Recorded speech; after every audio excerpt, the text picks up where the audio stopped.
Okay, so this little fella right here is a fox. This is actually a gray fox. They're very common in the area here in Lubbock.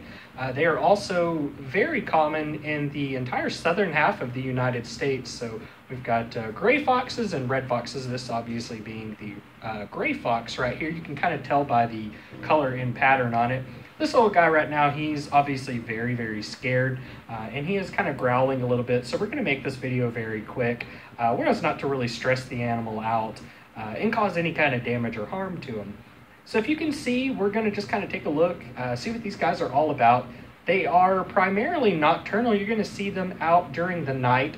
This fella right here is actually pretty young. It is kind of hard to tell, but he is fairly young. They do get a little bit bigger than this.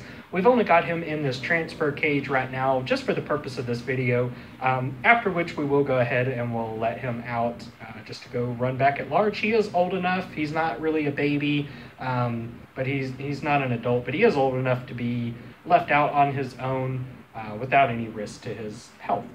So these guys, like I said, they are primarily nocturnal. And they are also omnivores, which means they're going to eat a little bit of everything, including various fruits and vegetables. As far as the meat intake that they have goes, they're going to be feasting on a lot of rabbits, mice, and other small rodents and things like that in the area.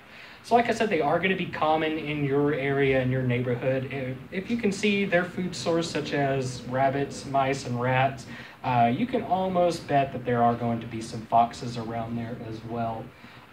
They're really crafty animals too. It's very hard to see, but they do have some hooked claws, and this can actually help them escape from predators, so they can climb up in trees or other high places and actually be able to get away quite easily. Another reason that we're not actually going to handle this animal is because it is actually a very high-risk carrier of rabies. Now, I know that's a scary thing to think of, and rabies being a scary word, but I do want to talk to you guys a little bit about that. If you do see an animal like this in your area, just know that not every fox that you see is going to be rabid, but it does fall in one of the 5 highest risk carriers of rabies. So what those are going to be skunks, bats, foxes, raccoons, and coyotes. The way that you can remember that is the acronym Stay Back from Rabies Carriers. Again, this guy right here, I don't think there's anything wrong with him whatsoever, so he'll just go right back out into the wildlife, be released roughly about where he was found, and he'll get to live a normal, happy life from there. So if you see the guys, don't fear. They're not going to come after you. They're very, very scared animals, as you can tell here.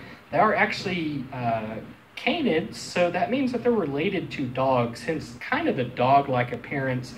But they are kind of small, so some people might mistake them for cats. But if you ever see one of these guys, just know that they're not going to chase after you and they're not going to hurt you. The only thing that they really want is just to stay away and just not get eaten, pretty much.